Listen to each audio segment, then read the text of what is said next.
How many people here consistently do buyer agent presentations? How many teams consistently do buyer agent presentations? Here's the truth. 4 hands out of about 25, 6, 7 people went up. That means the industry is about to get rocked by those people who've been consistently doing buyer agent presentations. And the people who have not been doing buyer agent presentations, y'all better hop on the bandwagon, because people just think you open doors. People just think that you write an agreement and then magically, because this is what you guys post online, set of keys and a happy home buyer, but we don't share the Grey's Anatomy. In this market, things are about to hit the fan.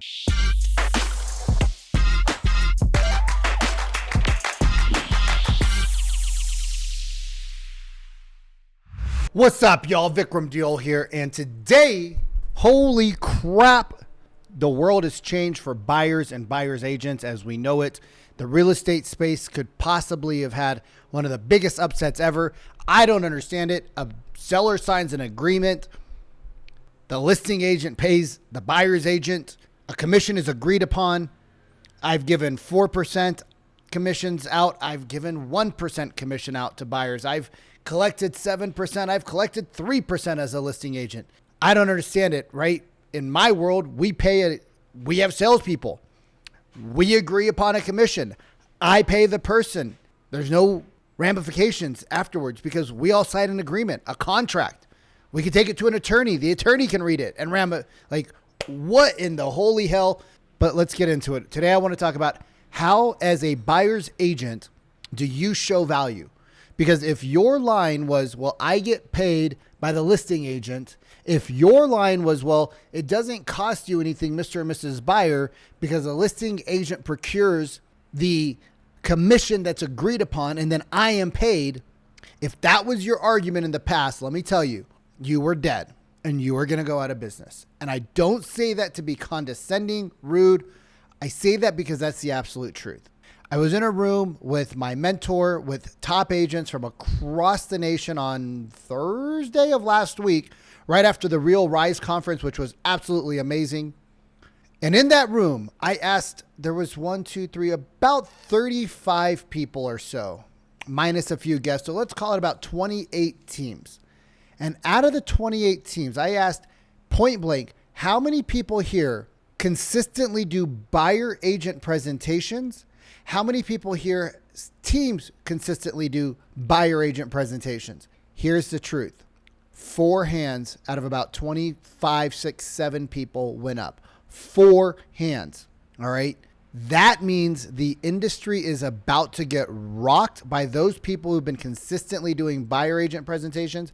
And the people who have not been doing buyer agent presentations, y'all better hop on the bandwagon, because people just think you open doors.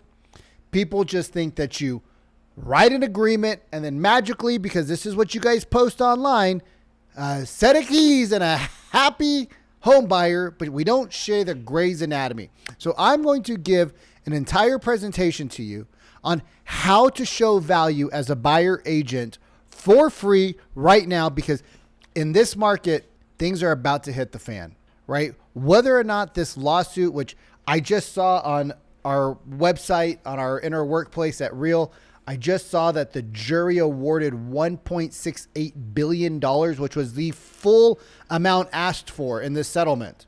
Which, if that's the truth, it means that the jury says that the sellers had no wrongdoing at all and that they were taken advantage of. I don't even know how the hell that's possible. If they're that stupid, well, then they were that stupid. But they signed an agreement. They signed a contract. They had a contract delivered to them. They had to sign off on multiple different avenues. It's crazy. We pay our inside salespeople up to 10%. We pay our salespeople another 15 to 20% for closing deals. So we pay anywhere from 5 to 20% to our salespeople. For a real estate agent to get paid anywhere from 1 to 10% is a normal commission. It's a normal commission. But guess what? It's about to get real hard. So are buyer's agents dead? We're soon to find out. I don't think buyer agency's personally dead, but I do think there's going to be a lot of people that go out of business. Here's the truth. If we don't adapt, we're going to become obsolete. So the question is, how do you show value as a buyer's agent? How do you show value today in a buyer's agent? Let me ask you this question. Throw it down below in the comments. Throw it down below in the comments. What's harder, showing value as a buyer's agent or as a listing agent? What's more difficult, to show value as a buyer's agent or a listing agent? Here's the truth. It's way harder to show value as a buyer agent. A listing agent, you have the pictures and the brochures and we do the open houses. But a buyer's agent, most of you guys don't have concrete evidence. And I'm going to give it to you. I'm going to give you the script, the word for word script on how to build your presentation. Stop saying we get paid by the listing agent. So just use me. I'm free. You're no longer free. You are no longer free. All right. So you guys have a treacherous, slippery slope. And guess what? Just like your grandpa said, it's all uphill both ways in the ice, no shoes. So we have to learn the art of selling without selling. And the way we do that is we become results-based versus cost-based. Most people think of a buyer's agent as an expense to the real estate transaction. And guess what? Oftentimes, buyer's agents, and I'm just going to be real with you guys, you are an expense. And the reason why is because you don't know how to show value. You don't understand your product that you're selling. You don't understand construction. You don't understand plumbing. You don't understand the inner workings of the systems, the HVAC, right? The sump system, the whatever you want to call it. I can't think of things. The roof, the windows, right? What's the difference between your roof? What's the difference between the neighbor's roof? What's the difference between this construction style and that construction style? Why is one more expensive than the other? What's the difference between certain types of drywall? What's the difference between certain types of plumbing fixtures, right? Kohler versus Toto versus the Home Depot brand, cabinetry, flooring, tile, marble, all of that plays up, right? We didn't know this, but when my parents built their house, they used these door locks that were called Baldwin, right? Super heavy duty for like these custom doors, leaded doors. And the door was like, the lock itself was like $1,500. But then when you go and do the research on why these mechanisms are so much more expensive, it's kind of like comparing a Rolex mechanism to maybe like a lower end, like entry level watch, right? These things matter. And if you don't know the difference, then why would somebody pay you out of their pocket? Are you costing the seller and the buyer money, or are you actually adding value? Unfortunately, in this market, because it's not a skill-based market, most people are a cost, not a value. Let's address the elephant in the room. All right. Let's address the elephant in the room. Commissions are getting condensed all around the industry. And the reason why is because people don't feel that their agent added value, because your communication is bad, because you don't have systems and processes, and you can't demonstrate value. If you just talk about what you do, it's no good. That's why we're going to get into what we actually do inside the Real Estate Sales Academy, where we teach agents to go from half a deal a month, a quarter deal a month, 3-4 deals a year, to 10, 12, 20, 25 deals consistently year over year over year without having to buy expensive leads. Stop doing these just sold. Okay, you guys, stop doing just sold. Oh my God, we did such a great job. Start showing this. Start showing the disasters. Start showing the pain of going into a transaction. In this marketplace, if you just show the Instagram keys like every other agent, guess what? Everybody thinks all you did was open a door, write a contract, and bam, house was theirs. We need to show the trauma and stresses of real estate. And if you're not willing to put the pain out there, if you're not willing to learn how to become a good storyteller and say, when we were called in by this buyer and they wanted to buy 123 Main Street, we got to the property, we wrote our offer. This is how we were able to get 18% off the listing price. We showed the listing agent X, Y, and Z. We did our analysis. We showed why this property was overpriced. We looked at the days on market. We looked at the condition. We compared it to the other. We gave a full analysis write-up so that when we delivered our offer, which was well below the list price, the seller wouldn't be offended and the listing agent would have something to say other than, oh, well, I don't know what we're going to do. We talked to the agent. We coached them through it. Then when we were in the property, we had our inspector come out. Our inspector noticed that there was a couple of things that needed to get further inspected. We had our contractor come out. Our contractor verified that these things were a problem. He gave us an estimate that in order to bring the house up to par, we were going to need to do X, Y, and Z. We then took that analysis. We took that estimate. We didn't just write up on the form, on the inspection report, oh, we need X, Y, $20,000 for the roof. We showed exactly why. We showed the pictures. We showed the analysis. We showed the write-up. We brought in a second expert, right? Overall, it took us 20 hours of time to craft the inspection response. Would you want your agent to be able to help you with something like that? Do you see how we're demonstrating proof over promise? Show the pain of Grey's Anatomy. Show the leaky roof. Show the mold in the attic. Show the damaged property. Show how you actually were able to bring value to the transaction. Do you know the different financing options available? All of this is why we show results over cost. So here's what you do. You show, not tell. You use stories, right? When I met so-and-so, they had worked with another agent. They wrote 3 offers on 3 different properties every time they got beat. Here's what we did, X, Y, Z, right? Or like one of my clients, Molly, right? She has a brand new client. The client reached out to her, and what happened in Molly's case? So the client reached out to her, and she said, hey, I've been working with this agent, so-and-so, and Molly works in a small market, but I keep getting beat, and I can't get a property because he keeps advising me to do certain things.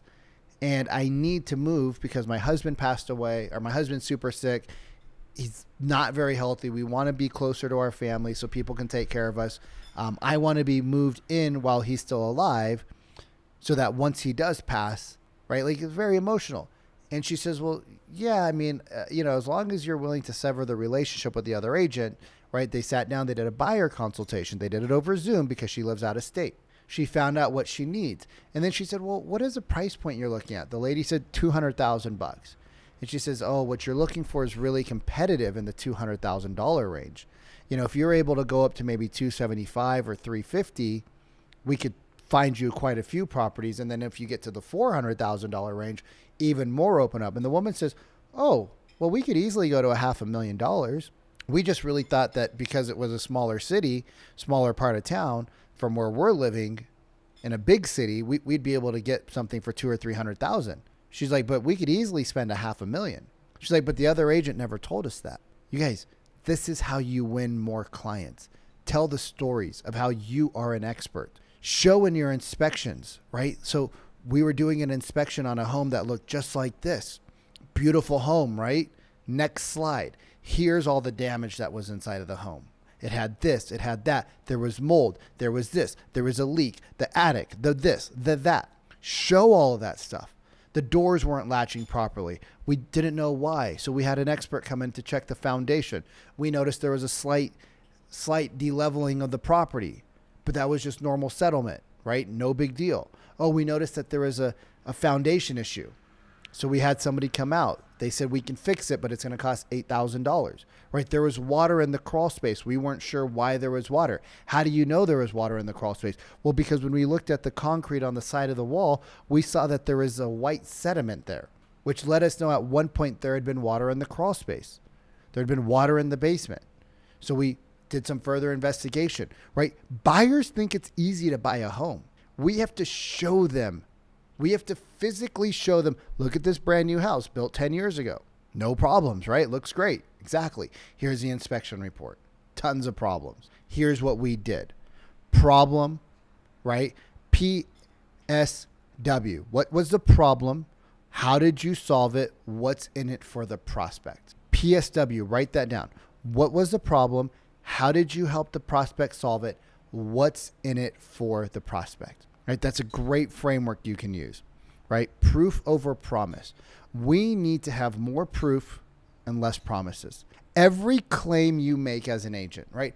Every single claim you make as an agent, all of them, every claim you make as an agent needs to have a proof piece behind it. Because if you make a claim Without proof, you're a salesman. You're a used car salesperson. Oh, just trust me. Trust me. Trust me.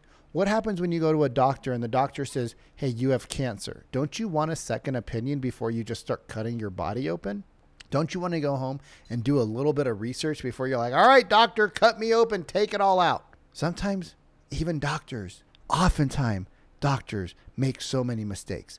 It's our job to show proof over promise. All right. Don't say you're a great negotiator. Show you're a great negotiator. This right here, which is kind of small, unfortunately, it's I don't know how to make this bigger. But here, this was a home that we had represented the buyer on. And if you zoom in, if you pause and you zoom in, what you'll notice is that we were competing against 3 other offers that were very similar. There's like 16, 17, 18 offers on this property. We were not the highest offer. We were not the cleanest offer. We had an inspection contingency. We had a finance contingency. We had a whole bunch of contingencies that some of the other offers didn't have. But because of my relationship and my ability to negotiate with the agent that was there, we were able to win the house. Crazy. We were not the top offer, but we still won the house. And I think our top offer was $615 and the other offer was like $625 or $630. So, I mean, that's a pretty sizable chunk. That's like a 2-3% difference in price, right? That covers commission. That covers half a commission, depending on what that other agent charged. I don't know, right? I think I got paid 3% on this one. That covers a lot of commission. Think about that. Show proof. Don't talk about it. Share your processes, right? So when we start working with the buyer, here's what we typically do. We step 1, step 2, step 3, step 4, right? The reason why we do it this way is because it does X, Y, and Z, which means for you, Y, Z, X happens. Can you see how that process would benefit you? Yeah, we could. How so? Why would it be important for your agent to have a process laid out like this? Well, I guess because of X, Y, and Z. Okay. So I guess what you're saying is it's important for your agent to be able to protect you with X, Y, and Z and A, B, C? Yes. Oh, okay, great. Here's your process, right? Here's how we write the offer, right? Every single offer we wrote, we texted the agent, we called the agent. Half the times we would drop the offer off at the agent's office in a hard copy. We made sure that the offer was laid out in a certain way, right? So we would have information about the buyer, not a love letter, but we would tell them who the buyer was, what their qualifications were, how much money they made, how much money they had in the bank for the down payment. We would show them the proof of funds letter. These are the funds that we're going to use for the down payment. We would then show them the pre-approval letter. And then we'd have the offer completely scanned, so it'd all be one easy to open document for the listing agent. You would be surprised that in 2023, agents are still scanning documents one by one by one by one. Then the listing agent gets the documents and they have to open up 36 files. It takes a ton of time. It's a pain in the ass. If that's how the agent sends over an agreement, what kind of work, right? Like hypothetically, what kind of work is going to be involved for the listing agent? A lot. In their mind, they're like, oh my God, this person couldn't even send over an agreement properly. They couldn't even scan it all together. Right? The process. Then once we sent the agreement, we would call the listing agent. Hey, John, it's just Vikram over here at Real Brokers. I was curious. Did you get my offer I sent about 5 minutes ago? Sometimes I get sent to spam. Oh, we got it. Awesome. You got a second? I bullet pointed the highlights in the email. I just wanted to make sure that like you got those. If we needed to send any analysis, we would send it in a separate email, right? So that he or she could send the email with the offer over, but maybe leave the analysis to do an in-person discussion. Hey, the reason why they sent this offer so low was because of here. This is the report that they sent us. So now the listing agent doesn't look like a person that's done, here's all the work that we did for the listing agent.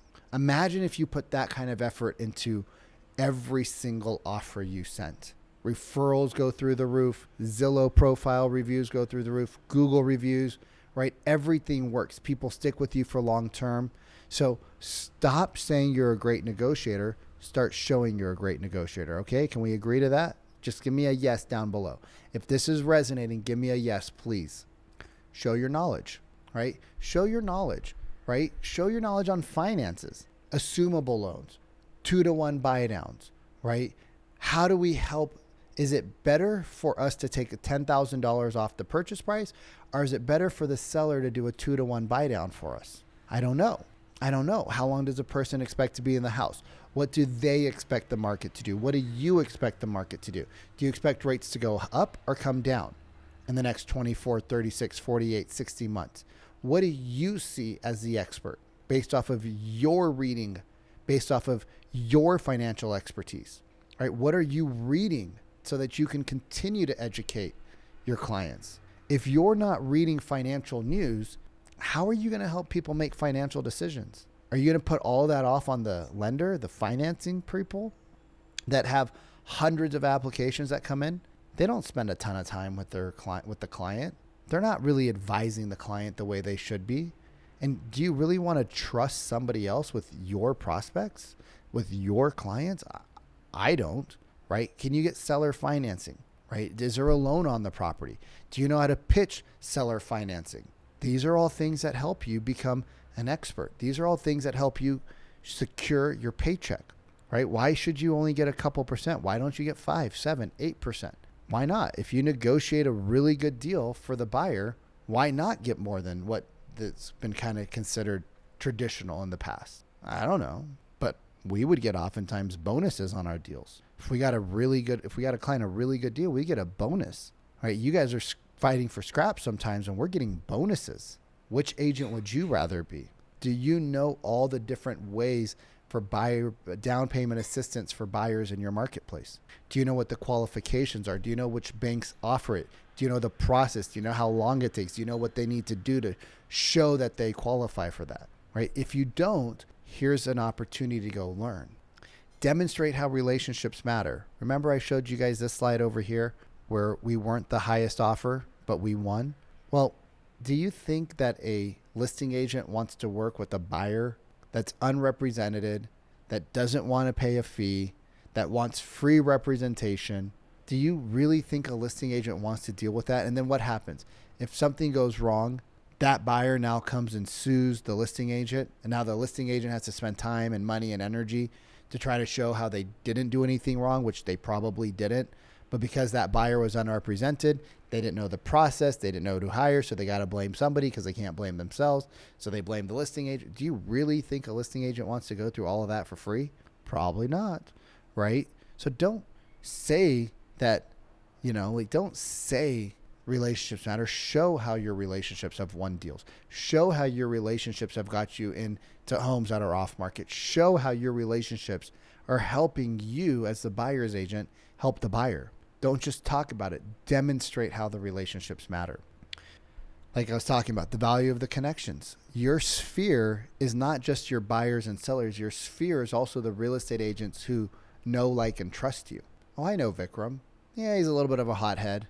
But man, when he delivers an offer, it's clean. When he says he's going to do something, they do it. When his team says they're going to do that, bam, they're on it. They do all the work for us so we look like rock stars. Yeah, we'd love to have an offer from you, Vikram. When you sending one over?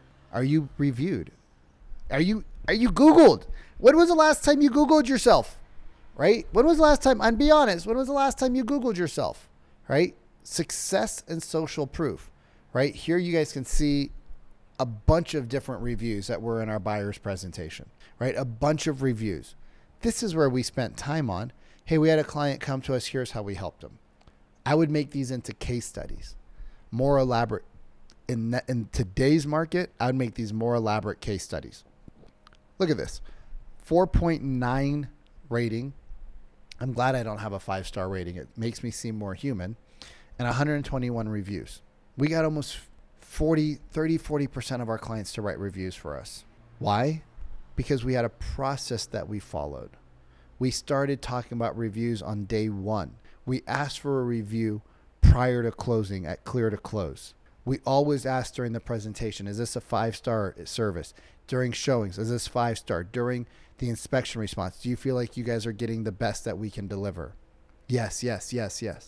So then when we ask them for a review, why would they say no, right? We sent everybody to Zillow because guess what? Zillow is still the authority in our space, right? We can argue about it. We can fight about it. We can say that it's stupid. But when I talk to people and they want to find an agent, the first thing they do is they go to Zillow, they review the agent. First thing they do, parents are like, oh, we're thinking about selling the house. I'm like, oh, have you talked to an agent? No, but we went on Zillow. We saw how much it's worth. I'm like, y'all know Zillow could be a horrible estimate. They're like, yeah, but we just wanted a ballpark. Okay. We saw some agents online there. I'm like, y'all know I sold real estate. I know a lot of good agents in town. Yeah, but we didn't want to bug them until we were ready. So did you call the other agents? We did. Like, what? That even my folks, they still do weird things. You guys, Zillow is the trusted expert. So that's why we showed Zillow. So here's some talk tracks. Do you guys ask consequence questions, right? Do you ask the hard, painful questions? Would you want to have to go through the pain, right? If you didn't have to, would you want to go through a inspection where the inspector missed something and now you guys are fighting the seller, or maybe you have to fight the inspector and the attorneys to fix something that you could have handled prior if you didn't have to? Do you guys want to go through the hours and hours and hours of researching every financial product on the market on top of taking care of your twins, the couple of puppies you got, and moving if you didn't have to? No, we wouldn't. Right. Why not though? Why wouldn't you? Well, because we're super busy. We don't have the time. We don't know who to call. We don't have the questions to ask. Okay, so would it be helpful if your agent did all that work on your behalf for you? Oh my God, that'd be great. Okay, so this is so would you say this is important for you guys to have? Absolutely. Check. By you having those questions, they automatically think that you know the answers to them. Here's a number 2. What would be more painful, hiring an experienced agent like me or having to try to figure out all the things we spoke about on your own? Right? I'd probably dig into one thing right there. What would be more painful, hiring an experienced agent like me or having to try to figure out like what's the most and least important thing to negotiate on in the inspection report? Well, we don't really know what would be the most important, right? Because like maybe they give you an allowance for the carpet, but you have a $20,000 HVAC system that needs to be replaced. Maybe they give you $500 off and you're like, oh, that sounds good. But now you got a $20,000 bill for the roof that you guys missed out on. Oh yeah, right? Consequence questions. Here's another one. What are the possible ramifications of buying a home alone or with the wrong agent and fill in the blank goes wrong? What's more important, right? What's more, this is a huge one. What's more important, saving a few dollars up front or having a home that's problem-free in a transaction that was smooth and problem-free? Well, we thought that everything was super easy. Well, that's what most people think because most agents only show the dangly keys, right? On Instagram. Yeah, we always see our friends with the keys, right? But in reality, that's not what happens. In reality, all the things that go wrong happen quite often, actually more often than most people would think. Typically, an escrow has a couple of challenging moments, right? Appraisals going low, inspections, financing, title or escrow issues, so many things that can go wrong. You might have a seller who starts getting cold feet. You might have a buyer that starts getting cold feet. You have to keep them in the game or they're going to lose their earnest money. So many things can go wrong in a transaction. Where to wire the money, right? Anybody here, just if this is you, put a fraud below in the comments. Anybody here ever had fraud happen on one of their deals?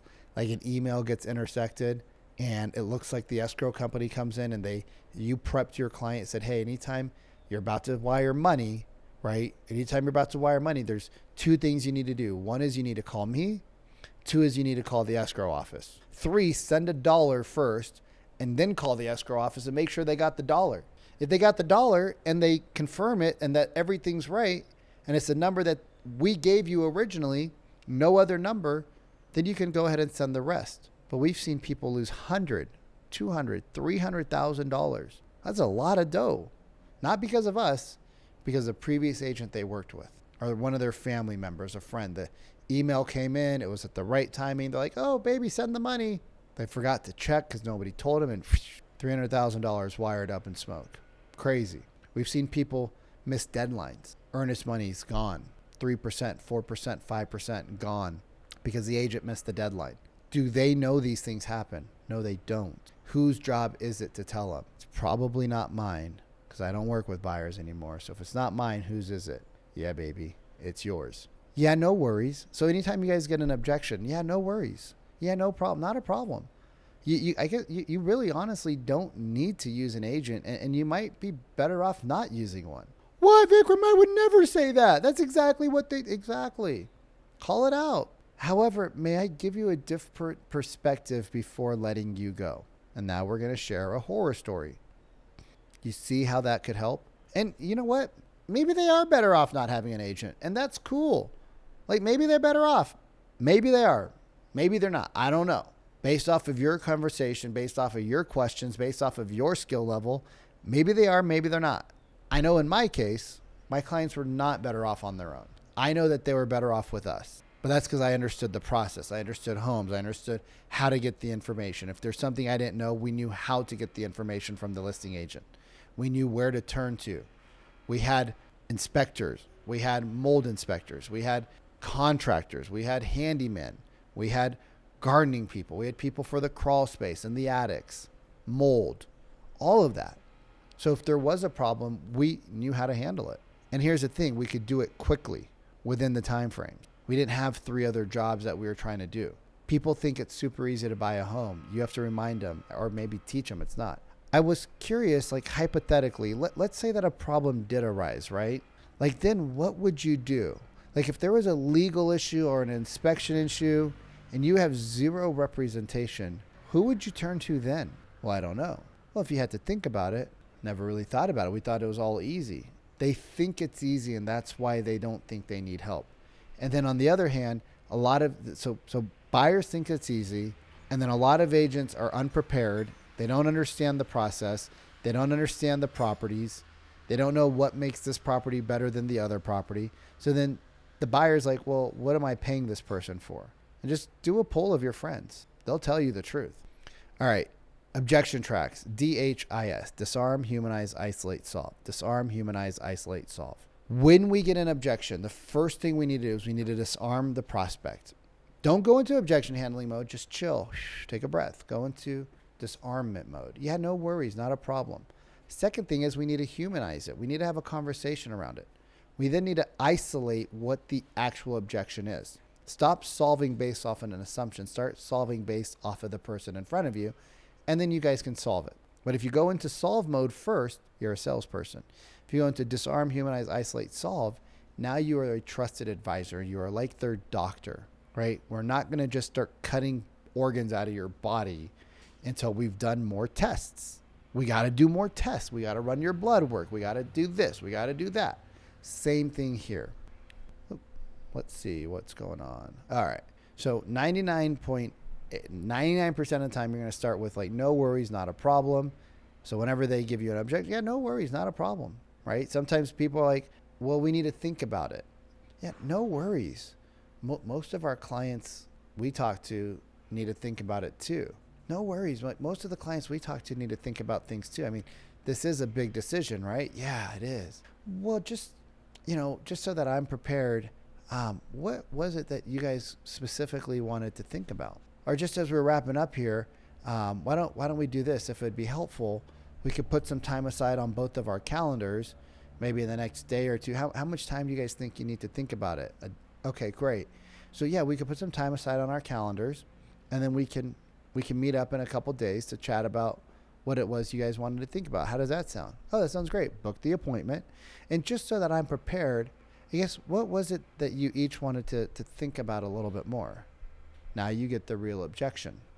So how do you mean you can't afford your home if you also had to pay a commission to have protection? Let's call it out, y'all. Let's call it out. Like if we can help them, right? And then they're going to tell you, well, with the down payment and this, that, and the other, we don't have the money. Okay, well, I guess, is protection something you would like, right? Is the protection something you would like? Yes. But why though? Well, because of X, Y, and Z. Oh, okay. And I guess like if you had the protection, right? Money aside, if you had the protection, how would that make you feel at night when you're spending $400,000, $800,000, $1.3 million on a new home? Okay, why is that important to you though? Right. Okay. So I guess how could we help you find the funds? I guess like if we could find a program where we could wrap this all into the loan, kind of like how it used to be done when the listing agent would give a piece of the commission and it was all kind of like everything was kind of just worked in together. Would that be beneficial? Oh yeah, if I don't have to come out of pocket and I can finance this and you get paid on closing when I get the keys, that'd be awesome. Okay, well we actually have a company that we work with that does exactly that. Would it be beneficial if you guys could chat? Oh, that'd be great. Okay, why don't I just make a quick introduction and we can go from there in a couple days. Oh my God, thank you so much, right? Because now they get the protection. Now you helped them with the financing. You help solve their problem. And what's in it for them is they're protected and they get to sleep well at night. Sometimes you just have to ask them to clarify. Tell me how you mean by expensive. Tell me how do you mean by you don't want protection. Tell me how do you mean by, well, it's not that we don't want protection. We don't want X, Y, and Z. Okay. So you want this, but not that. Yes. All right. If you could get the funds, let's say, would you want the protection and benefits that someone like me would provide? Yeah, we would. Why though? Right? We just talked about that a second ago. Right? We just talked about that. These are the way that this is how you guys help disarm the prospect. All right. Here's another one. All right. So this is a long one, right? We want to use another agent. Don't panic. Don't panic. It's okay. It's okay if somebody says they want to use another agent. Don't argue with them. Don't go into panic mode, right? Slow down. Yeah, that's not a problem. Like, I've appreciated our time that we got to spend together with you. Could I ask you something before we get off the phone, or could I ask you something before I pack up and leave? Sure. And I guess like, how could I communicate this with you, right? Like without offending you, that you might be making a mistake by going with agent X, or how would I be able to communicate to you that you might be making a mistake, right, by using another agent without you getting upset at me? And they're going to be like, oh, well, no, just be real. Okay. And you go right into humanizing, isolating, clarifying, and solving. Here's a framework to ask for agency. You guys, I know this is a lot. That's why I'm doing it, so that you can just pause, repeat, right? Do me a favor. If this is a value, just put in the comment below, put value, right? Like this is something I do for my real estate sales academy paying clients. But in this market, I think it's important that I share with you how we were getting so many agency agreements, how we would get buyers to want to work with us instead of us chasing them down. So it's the PSW problem, how you solve said problem. What does it mean to solve the problem? It's 3 pillars. Right? So you need one for either legal, you need one for finances, you need one for contracts, you need one for inspections, right? You need one for the options out there, financial protection, whatever your 3 pillars that you do that really protect your buyers, right? So you need 3 pillars. And you're going to ask some checking agreement questions per pillar. Does that make sense, right? So after you share something with them, you need to ask, does that make sense? Are you with me? Are we on the same page, right? Do you see how this could help you? Now, my tonality's in presentation mode, so it's not in the curious, empathetic, right? It's not in the salesperson mode. Are you still with me on that? Okay, and I guess, how do you see that being important, like benefiting you? You guys, if you want a free week inside of the Real Estate Sales Academy where we teach you exactly how to say this, word for word, we practice these exact same things to keep you ahead of the market, not behind it. Scan this QR code, and what I'll do is this will send you an automatic booking link, and you can get on my personal calendar. I've sold $250 million in real estate. You can on my personal calendar, and I will share with you what we do inside the Real Estate Sales Academy to see if it's a possibly like we can help you out, right? Because between you and I, there are some agents out there that don't tell anybody, nobody can help. Know what I mean? So if you feel like, oh my God, I would love to have more of this structure, I'd love to have more of this framework, I'd love to be able to sell without selling, I would love to be the advisor, the doctor. Scan this QR code. There's probably a link below. There should be a link below as well to book special time on my calendar, right? And if you're part of a brokerage, that you feel is behind in technology, behind in training, right? Or doesn't have a wealth strategy for you. So when you stop selling real estate, what do?